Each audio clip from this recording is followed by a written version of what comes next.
Dans la Bible, il y avait des villes si riches qu'aucune cité moderne ne peut rivaliser avec leur splendeur. Elles étaient si puissantes et si influentes qu'elles ont changé l'histoire pour toujours. Des endroits où l'or abondait, les temples brillaient, les rois se croyaient dieux, et bien plus encore. Ainsi, chers frères, considérons les 7 villes les plus riches de la Bible. Numéro 1, Babylone. Babylone, fondée par Nimrod, est l'une des cités les plus marquantes du monde antique. Ses ruines se trouvent dans l'actuel Irak, à environ 94 km au sud-ouest de Bagdad. Son nom vient de Bavil ou Bavilim, qui en akkadien signifie « porte de Dieu » ou « porte des dieux ». De là dérive la forme grecque Babylone. À son apogée, elle devint un grand centre culturel, politique et religieux. Elle fut la capitale de plusieurs empires mésopotamiens, bien qu'elle ait atteint son plus grand éclat sous le règne de Nabuchodonosor II, au 7e siècle avant Jésus-Christ. À cette époque, Babylone n'était pas qu'une simple ville. C'était un monument vivant à la puissance humaine, à l'ingénierie mésopotamienne et au luxe le plus extravagant du monde antique. Bien qu'elle n'eût pas d'accès direct à la Méditerranée, sa position stratégique sur les grandes routes commerciales reliant l'Arabie, la Syrie, l'Anatolie et la Phénicie en fit un centre économique sans rival. Par ces chemins arrivaient des caravanes chargées d'épices, de pierres précieuses, de métaux, de tissus et de tribus qui alimentaient la majesté de la capitale chaldéenne. La Bible l'appela « la Dame des Royaumes », un titre qui reflète sa suprématie absolue. Des siècles plus tard, les historiens classiques confirmèrent cette réputation. Le plus célèbre d'entre eux fut Hérodote d'Halicarnasse, qui vécut entre 484 et 425 avant Jésus-Christ, considéré comme le père de l'histoire. Hérodote parcourut de vastes territoires du Proche-Orient et laissa l'une des descriptions les plus anciennes et détaillées de Babylone. Bien qu'il n'ait pas vécu son âge d'or, ses récits concordaient sur un point. La cité avait été une merveille sans égale. Hérodote décrivit Babylone comme une ville gigantesque, entourée de murailles si larges que 2 chars tirés par des chevaux pouvaient avancer simultanément dessus. Il affirma que la ville formait presque un carré parfait traversé par l'Euphrate, qui permettait le passage des bateaux et assurait le mouvement constant des marchandises. Il raconta des temples énormes, une organisation urbaine surprenante, et même des ponts monumentaux reliant les 2 rives. Pour les Grecs de son époque, Babylone était un prodige architectural et une démonstration de puissance jamais vue. Ctésias de Cnide, un autre historien grec, compléta ce tableau en décrivant des palais immenses, des jardins, des tours et des avenues interminables. Plus tard, Bérose, prêtre babylonien de la période hellénistique, offrit des récits encore plus détaillés de sa grandeur, confirmant que Nabuchodonosor II en fut l'architecte. Grâce à ces sources anciennes, Babylone fut enregistrée non seulement comme une capitale politique, mais comme un joyau culturel qui émerveilla tout le monde antique. L'entrée de Babylone était en elle-même une déclaration de richesse. La porte d'Ishtar, revêtue de briques vernissées bleu intense décorées de reliefs de taureaux et de dragons sacrés. Cette porte, considérée aujourd'hui comme l'une des plus belles pièces de l'architecture antique, proclamait aux visiteurs qu'il entrait au cœur d'un empire qui avait décidé de défier les limites de l'art et de l'ingénierie. Au centre de la ville s'élevait le temple de Marduk, les Agiles, où s'accumulaient les trésors ramenés de tous les territoires soumis. À côté se dressait le gigantesque Ziggurat Etmenanki, une tour à étages si imposante que beaucoup l'associèrent à la légendaire tour de Babel. Sa construction nécessita des millions de briques et une connaissance avancée des mathématiques, de la géométrie et de l'ingénierie. Mais aucune œuvre de Babylone ne captura autant l'imagination du monde antique que les jardins suspendus. Hérodote ne les mentionne pas, mais d'autres auteurs grecs comme Strabon et Philon de Byzance décrivirent des terrasses élevées couvertes d'arbres fruitiers, de plantes exotiques, de palmiers et de systèmes hydrauliques si avancés qu'ils semblaient défier la nature elle-même. Selon une tradition, Nabuchodonosor les construisit pour son épouse Amiti, nostalgique des montagnes vertes de Médie. S'ils ont réellement existé, ils n'étaient pas seulement un jardin, mais une machine hydraulique colossale, un chef-d'œuvre d'ingénierie et un symbole de l'amour impérial poussé à l'extrême. La Bible enregistre également cette grandeur. Dans Daniel, chapitre 4, Nabuchodonosor prononça les paroles les plus célèbres de son orgueil impérial. « N'est-ce pas ici la grande Babylone que j'ai bâtie pour en faire la demeure royale, par la force de ma puissance et pour la gloire de ma majesté ?» Ces paroles reflètent exactement la perception qu'avait le roi de sa création. Babylone était son chef-d'œuvre, le monument ultime de son pouvoir. Les marchés babyloniens étaient un spectacle de luxe. Bijoux en lapis-lazuli, céramique fine, parfums importés, textiles teints en pourpre, instruments de musique, armes décorées et ustensiles en bronze élaborés avec une précision extraordinaire. La ville possédait même un système financier avancé, banques privées, prêts, contrats et tablettes comptables révélant une économie complexe et sophistiquée. Pendant des siècles, Babylone tomba dans le silence sous les sables du désert. Beaucoup crurent que ces histoires étaient des exagérations jusqu'à ce qu'un archéologue allemand, Robert Koldewey, En 1899, commencent les fouilles qui confirmèrent l'existence réelle de ces murailles, ces temples, la base de la porte d'Ishtar et des milliers de tablettes cunéiformes. Chaque découverte archéologique démontra qu'Hérodote, la Bible et les auteurs anciens n'avaient pas exagéré. Babylone avait été extraordinaire. Numéro 2. Tyr. Tyr, située dans l'actuel Liban, est l'une des villes les plus anciennes du monde, avec plus de 4000 ans d'histoire continue. Elle fut l'une des cités les plus puissantes de Phénicie et, à plusieurs périodes, la ville dominante de toute la Méditerranée orientale. Selon la tradition phénicienne, son origine remontait au dieu Melkar, protecteur de la ville et divinité principale des Tyriens. Dans la mythologie, Tyr était le lieu de naissance de figures légendaires comme Europe, qui donna son nom au continent, et Didon de Carthage, protagoniste de célèbres récits antiques. Son nom signifie « rocher », un titre approprié pour une ville qui s'élevait sur 2 établissements. La vieille Tyr sur la terre ferme, connue sous le nom d'Ushu, fondée vers 2750 avant Jésus-Christ, et la nouvelle Tyr, construite sur une île fortifiée à environ 800 mètres de la côte. Avec le temps, l'île prospéra davantage que l'établissement continental, devenant une forteresse presque impossible à conquérir. Cette enclose insulaire fut le cœur d'une puissance maritime sans rivale. Les Phéniciens de Tyr furent les navigateurs les plus audacieux du monde antique. Leurs bateaux parcoururent les routes reliant l'Égypte, l'Arabie et la Palestine à Chypre, la Grèce, Carthage, la Sicile et même les confins de l'Ibérie. Partout où ils arrivaient, Tyr laissait une empreinte commerciale. La richesse de la ville était le résultat direct de cette domination maritime. Ces ports étaient des centres d'échange où circulaient métaux précieux, bois de cèdre du Liban, ivoire, verre soufflé, vin, huile et pierres fines. Mais son produit le plus exclusif était la célèbre pourpre de Tyr, une teinture fabriquée à partir du coquillage murex. Son processus de production était si coûteux et laborieux qu'elle devint un symbole de royauté. La pourpre tyrienne était littéralement la couleur du pouvoir. Grâce à ce commerce, Tyr accumula une prospérité extraordinaire.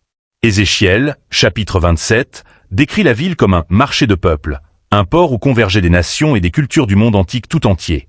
Son influence était telle que rois et commerçants cherchaient des alliances avec les Tyriens pour accéder à leurs routes et marchandises. L'abondance, cependant, apporta avec elle un profond orgueil. Le roi de Tyr en vint à se voir non seulement comme un souverain, mais comme un dieu. Ézéchiel, chapitre 28, enregistre tout cela et les conséquences qui viendraient de cette arrogance.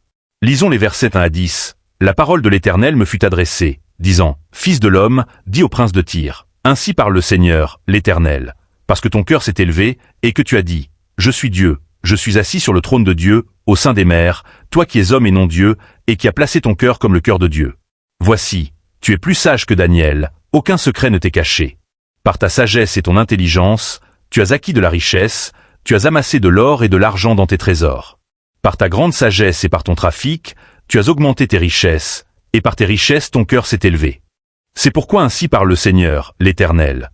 Parce que tu as placé ton cœur comme le cœur de Dieu, voici, je fais venir contre toi des étrangers, les plus terribles d'entre les nations. Ils tireront leurs épées contre la beauté de ta sagesse, ils souilleront ton éclat. Ils te feront descendre dans la fosse, tu mourras de la mort de ceux qui meurent au sein des mers. Le prince de Tyr avait une opinion démesurée de lui-même, mais Dieu connaissait son véritable état. Il n'était pas un dieu, mais un simple homme. Dans son orgueil, il en vint à croire qu'il était plus sage que Daniel et que sa richesse le rendait invulnérable.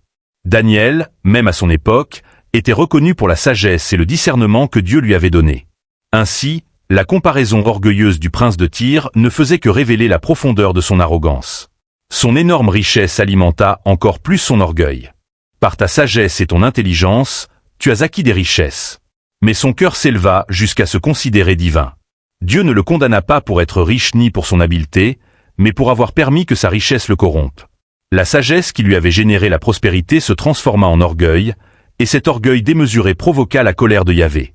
La prophétie annonçait qu'à cause de son orgueil, Tyr serait détruite et laissée comme un rocher dénudé où l'on étendrait seulement les filets des pêcheurs. À cette époque, l'idée semblait absurde. La ville était considérée comme invincible.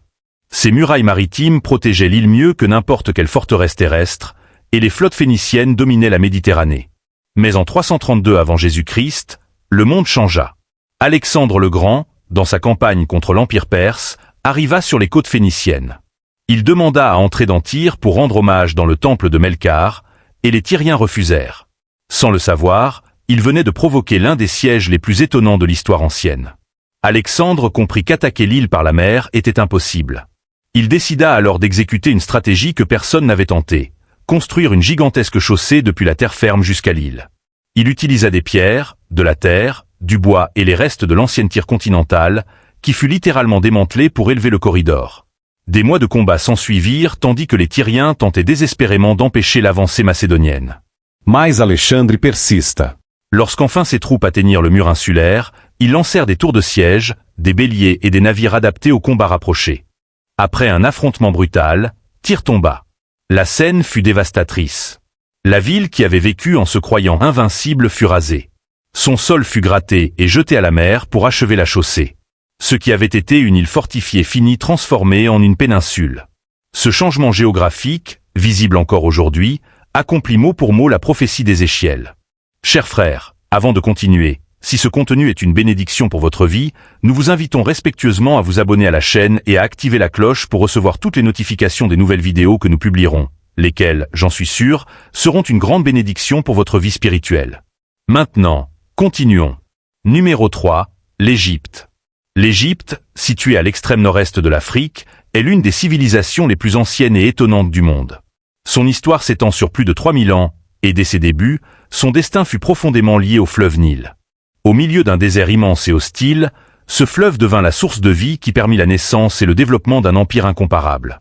Les crues annuelles du Nil déposaient une boue noire et fertile sur les rives, créant un sol agricole extraordinairement productif.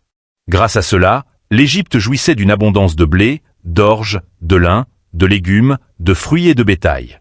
Contrairement à d'autres régions du monde antique, l'Égypte ne dépendait jamais du climat imprévisible. Sa richesse coulait chaque année au rythme du fleuve. Cette stabilité fit du pays un géant agricole capable de nourrir sa population et les royaumes voisins. Conscients de la puissance du Nil, les Égyptiens développèrent des systèmes hydrauliques avancés, canaux, digues, barrages et bassins pour réguler les eaux et assurer des récoltes constantes. Cette ingénierie fit de l'Égypte un pays prospère, capable de stocker d'énormes excédents et de les commercialiser à grande échelle. Lorsque le reste du monde faisait face à des sécheresses ou des famines, l'Égypte continuait de produire en abondance. À cette base agricole s'ajoutait un autre trésor inestimable, les immenses mines d'or de Nubie, considérées comme les plus riches du monde antique.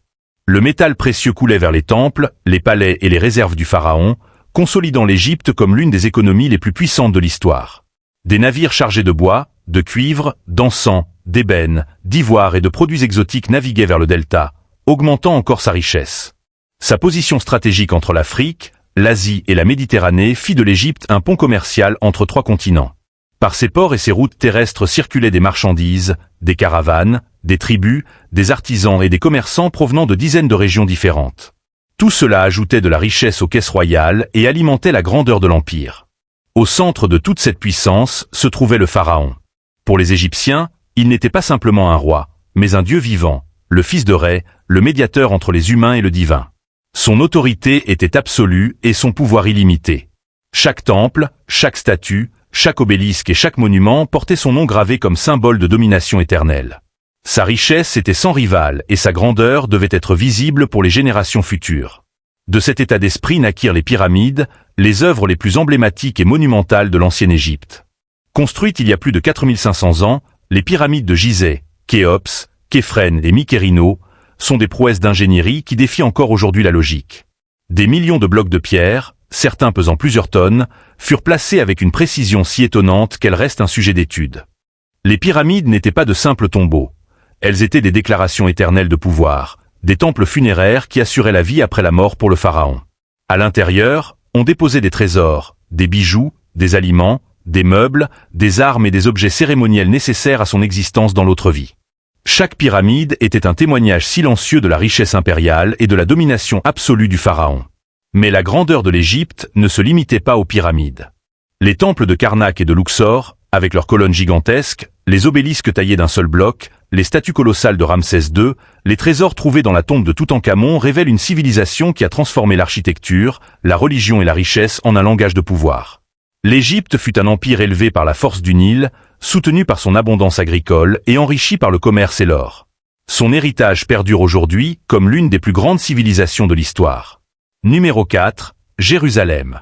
Jérusalem, perchée sur les hauteurs des montagnes de Judée, est l'une des villes les plus anciennes, sacrées et influentes de l'histoire humaine. Située entre la Méditerranée et la vallée du Jourdain, sa position stratégique en fit un point clé du commerce, des communications et de la défense. Entourée de collines et de forteresses naturelles, Jérusalem s'élevait comme une ville unique, difficile à conquérir, facile à défendre et extraordinairement symbolique. Ses origines remontent à des milliers d'années, lorsque les Jébuséens habitaient la région. Cependant, son destin changea pour toujours lorsque le roi David la conquit vers l'an 1000 avant Jésus-Christ. David en fit la capitale du royaume unifié d'Israël, non pas pour sa taille ou sa richesse, mais pour son emplacement et sa signification spirituelle. À partir de ce moment, Jérusalem cessa d'être une ville tribale et devint le cœur politique, religieux et culturel du peuple hébreu. Mais ce fut sous le règne de son fils, le roi Salomon, que Jérusalem atteignit une grandeur sans précédent. Le royaume vivait en paix, le commerce prospérait et les tribus affluaient des nations voisines. Salomon utilisa cette abondance pour transformer la ville en un centre monumental de richesse et de splendeur. Il construisit des palais, des murailles, des forteresses et des bâtiments administratifs. Chars, chevaux, or, bois de cèdre et objets de luxe remplissaient la capitale. La Bible dit qu'à son époque, l'argent n'était pas prisé car la richesse de Jérusalem était si grande que l'or devint la mesure commune de l'abondance. Le projet le plus extraordinaire de Salomon fut le premier temple, une œuvre majestueuse construite pour le Dieu d'Israël. Revêtu d'or pur, son intérieur contenait des chérubins géants, des portes décorées, des ustensiles sacrés et des pierres précieuses. Des bois aromatiques du Liban, du bronze travaillé par des artisans phéniciens et des dessins d'inspiration divine faisaient du temple l'un des édifices les plus impressionnants de l'Antiquité. Pendant des siècles, les nations entendirent parler de la splendeur de Jérusalem et du temple qui resplendissait sur sa colline. La renommée de la ville s'étendit bien au-delà de ses frontières. La reine de Saba voyagea depuis des terres lointaines pour contempler la sagesse et la richesse de Salomon. Elle apporta de l'or, des épices, des pierres précieuses et des cadeaux luxueux. Mais en voyant Jérusalem et sa splendeur, elle déclara qu'on ne lui avait pas raconté la moitié de sa gloire. Jérusalem était devenue une ville si influente que les rois, les commerçants et les voyageurs parlaient d'elle comme d'un lieu incomparable. La richesse de Jérusalem n'était pas seulement matérielle. C'était une ville de scribes, de prophètes, de juges et de prêtres. C'est là que furent préservés certains des textes les plus importants de l'histoire ancienne. C'est là que se développèrent des lois, des systèmes judiciaires, des rituels et des pratiques spirituelles qui influenceraient trois grandes religions du monde: le judaïsme, le christianisme et l'islam. Jérusalem ne gardait pas seulement des trésors visibles, mais aussi des trésors intellectuels, culturels et spirituels qui changeraient le destin de civilisations entières. Mais cette grandeur attira également des ennemis. Des empires puissants comme l'Égypte, la Syrie, Babylone, la Perse, la Grèce et Rome cherchèrent à la dominer. Jérusalem devint un prix convoité par des dirigeants qui comprenaient sa valeur stratégique, politique et religieuse. Cependant, même au milieu des guerres, des destructions et des reconstructions, la ville renaissait toujours. Sa force ne résidait pas seulement dans ses murailles, mais dans la signification qu'elle représentait pour son peuple et pour le monde. Au fil des siècles, Jérusalem fut plus qu'une capitale. Elle fut un symbole de foi, d'identité, de résistance et d'espoir. Ses murs ont été détruits et relevés plusieurs fois. Son temple fut édifié, brûlé et reconstruit. Sa population fut exilée et restaurée. Mais la ville n'a jamais perdu son importance.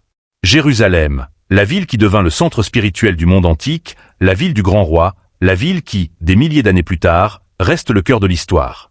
Numéro 5, Sodome et Gomorrhe. Sodome et Gomorrhe, deux des villes les plus énigmatiques de l'histoire humaine, se dressaient dans la plaine fertile du Jourdain, près de l'extrémité sud de la mer Morte, dans la région qui appartient aujourd'hui à Israël et à la Jordanie. Cette vallée fertile, large et stratégiquement située, était connue dans l'Antiquité comme l'une des zones les plus riches du Proche-Orient. Entourée de déserts arides, cette oasis naturelle se distinguait comme un territoire exceptionnellement prospère, capable de produire des récoltes abondantes, de soutenir d'énormes troupeaux et d'attirer des caravanes d'Arabie, d'Égypte et de Canaan. Genèse, chapitre 13, verset 10, décrit cette région avec des paroles extraordinaires. L'eau leva les yeux et vit toute la plaine du Jourdain, qui était entièrement arrosée. C'était comme le jardin de l'Éternel, comme la terre d'Égypte, du côté de Tsoar, avant que l'Éternel eût détruit Sodome et Gomorrhe. L'eau fut attirée par ces vertes plaines traversées par le Jourdain. C'était une terre si belle qu'elle fut comparée au jardin de l'Éternel. Sodome et Gomorrhe n'étaient pas de simples villages. Elles faisaient partie d'une confédération de 5 villes: Sodome, Gomorrhe, Adma, Tseboïm et Béla, Tsoar. Leur position stratégique et la fertilité de la vallée en firent des centres de commerce et d'abondance, mais cette prospérité cachait un danger mortel. Ézéchiel, chapitre 16, verset 49, révèle la racine de l'effondrement moral de ces villes. Voici, telle a été l'iniquité de Sodome, ta sœur. Elle avait de l'orgueil, elle vivait dans l'abondance et dans une complète insouciance, elle et ses filles, et elle ne soutenait pas la main du malheureux et de l'indigent. À cause de leur richesse, les villes devinrent arrogantes, cessèrent de valoriser la compassion et méprisèrent la justice. L'abondance laissa place à l'oisiveté, l'oisiveté à l'orgueil, et l'orgueil à un mode de vie marqué par la violence, le manque d'hospitalité, l'abus et une immoralité devenue une norme sociale. Genèse, chapitre 13, verset 13, décrit leurs habitants. Les gens de Sodome étaient méchants et grands pécheurs contre l'Éternel. Chers frères, ce qui arriva à Sodome caractérisa aussi Gomorrhe, car les deux villes partageaient culture, économie, excès et décadence. Les prophètes postérieurs utilisèrent les deux villes comme symbole d'une dégradation extrême. Ésaïe, chapitre 1, versets 9 et 10, dit « Si l'Éternel des armées ne nous eût laissé un reste, nous serions comme Sodome, nous ressemblerions à Gomorrhe. Prince de Sodome, écoutez la parole de l'Éternel. Peuple de Gomorrhe, prête l'oreille à la loi de notre Dieu. » Ici, Ésaïe utilise les deux villes comme l'exemple suprême de la corruption morale. Avec ce contexte historique et prophétique, la Bible décrit dans Genèse, chapitres 18 et 19, le moment critique. Dieu envoie des anges à Sodome, représentant aussi le jugement sur Gomorrhe, pour évaluer sa corruption. Abraham intercède, cherchant des justes qui pourraient les sauver, mais on ne trouva pas d'y personne droite dans l'une ou l'autre des deux villes. La visite angélique exposa leurs véritables conditions morales lorsque les hommes de la ville tentèrent d'abuser d'eux, révélant que l'immoralité n'était pas un fait isolé, mais une culture normalisée. Genèse, chapitre 19, décrit la destruction finale des deux villes. Feu et soufre descendirent du ciel pendant qu'ils dormaient. Sodome et Gomorrhe furent réduites en cendres. Ce qui était autrefois une plaine fertile comparée à l'Éden fut dévasté. Leur territoire fut finalement absorbé par la dépression géologique de la vallée, une grande partie de celui-ci se retrouvant sous les eaux de la mer Morte. Numéro 6, Ophir. Ophir est sans doute l'une des villes les plus énigmatiques qui apparaissent dans la Bible. Son emplacement exact s'est perdu dans le temps, mais son nom est resté gravé comme synonyme de richesse, de mystère et de splendeur. Chaque fois que les Écritures mentionnent Ophir, c'est en l'associant à un or d'une pureté inégalable, un métal si précieux qu'il devint une référence pour mesurer la richesse des rois et des nations. L'histoire situe l'apogée d'Ophir à l'époque du roi Salomon, lorsqu'Israël vivait une période de paix, de prospérité et de commerce international.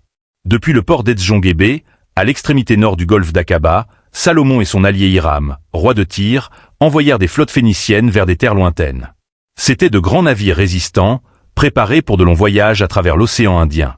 La Bible raconte que ces expéditions mettaient 3 ans à revenir et qu'à chaque fois, elles rapportaient des trésors impressionnants. La cargaison provenant d'Ophir comprenait de l'or de la plus haute pureté, des pierres précieuses, du santal, de l'argent, de l'ivoire, des singes et des paons. La liste était si variée et si luxueuse que les historiens s'accordent à dire qu'Ophir n'était pas une ville ordinaire, mais un centre de commerce exotique avec accès à des routes maritimes, des mines et des ressources naturelles extraordinaires. Grâce à ces expéditions, Jérusalem atteignit des niveaux de richesse que peu de royaumes de l'Antiquité purent égaler. L'or d'Ophir devint une marque légendaire. Le livre de Job, chapitre 28, verset 16, le mentionne pour exprimer une valeur incomparable. Elle vaut plus que tout l'or d'Ophir, en parlant de la sagesse divine. La pureté du métal était telle que seuls les rois et les plus puissants dirigeants pouvaient le posséder. Son éclat devint un symbole de luxe extrême. Mais derrière le nom d'Ophir se cache un mystère fascinant. Pendant des siècles, archéologues, historiens et explorateurs ont tenté de localiser la cité perdue. De multiples lieux ont été proposés: l'Arabie, le sud de l'Inde, le Sri Lanka, la Somalie, l'Éthiopie, la région de Sofala au Mozambique et même d'anciennes villes côtières du golfe Persique. Toutes ces hypothèses ont des arguments solides, mais aucune n'a été confirmée avec certitude absolue. Ophir devint ainsi une légende, un point perdu sur la carte, une terre exotique que seule la grande flotte de Salomon et d'Hiram put atteindre. Si Ophir était en Afrique, son or aurait pu provenir d'anciennes mines de l'intérieur, riches en métaux précieux et en pierres exotiques.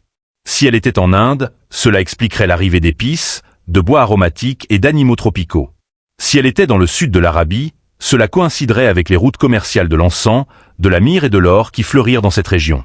Ce qui est impressionnant, c'est que chaque théorie partage quelque chose en commun. Où qu'elle fût, Ophir était un lieu de richesses abondantes et de commerce international. Les expéditions vers Ophir démontrèrent qu'Israël sous Salomon n'était pas un royaume isolé, mais une puissance commerciale connectée au monde. Le fait que les bateaux mettent 3 ans à revenir indique qu'ils parcoururent de vastes territoires océaniques, atteignant probablement des côtes très lointaines. Les marchandises qu'ils rapportaient, singes, paons, ivoire, pointe clairement vers des régions tropicales, ce qui ajoute encore plus de mystère et de dimension globale à l'histoire d'Ophir.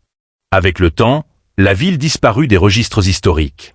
Aucune carte, aucun reste archéologique concluant, aucun document ne révéla son emplacement exact.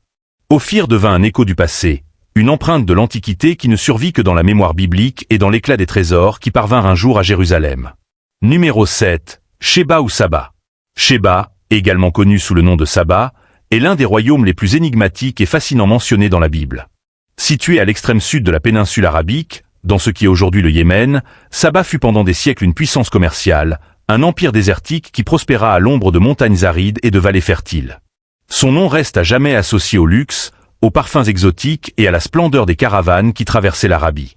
Au milieu d'un climat rigoureux, les Sabéens réussirent l'impensable, transformer le désert en vie. Leur chef-d'œuvre fut le barrage de Marib, une structure monumentale d'ingénierie hydraulique qui permit d'irriguer suffisamment de terre pour soutenir une population nombreuse et active. Cette maîtrise de l'eau fit de Saba une exception dans le monde antique, une terre où les récoltes étaient constantes et où l'agriculture se développait avec une efficacité surprenante. La position géographique de Saba la plaçait au carrefour de multiples routes commerciales. Par ces villes passaient des caravanes chargées d'encens, de myrrhe, d'épices, de baumes aromatiques et de biens provenant d'Afrique orientale, d'Arabie et de régions encore plus lointaines. Ces routes reliaient la mer Rouge au golfe d'Aden, et de là à l'Égypte, la Phénicie, la Perse et même l'Inde. Tout ce trafic faisait de Saba un point de rencontre pour commerçants, ambassadeurs et voyageurs de diverses cultures. Sa capitale, Marib, était décrite par les anciens comme un centre vibrant où se mêlaient richesse, religion et politique. Les temples dédiés au dieu Al-Makka reflétaient une architecture élégante avec des colonnes, des inscriptions et des reliefs montrant un royaume organisé, cultivé et profondément religieux.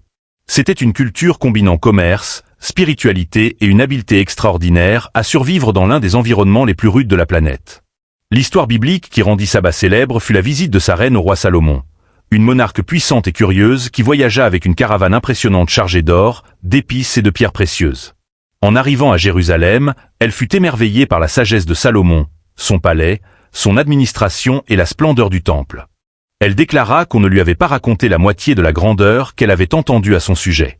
Des commerçants et colons sabéens traversèrent vers l'Éthiopie et l'Érythrée, laissant des traces culturelles et linguistiques qui subsistent encore. De cette connexion naquirent des récits postérieurs liant la reine de Saba à la maison royale éthiopienne, montrant comment ce royaume du désert en vin a impacté des territoires lointains. Avec le temps, Saba fit face à des guerres, des invasions et à la détérioration de son infrastructure hydraulique. Le barrage de Marib subit des dommages répétés jusqu'à finalement s'effondrer, réduisant la fertilité de la région et affaiblissant la force du royaume.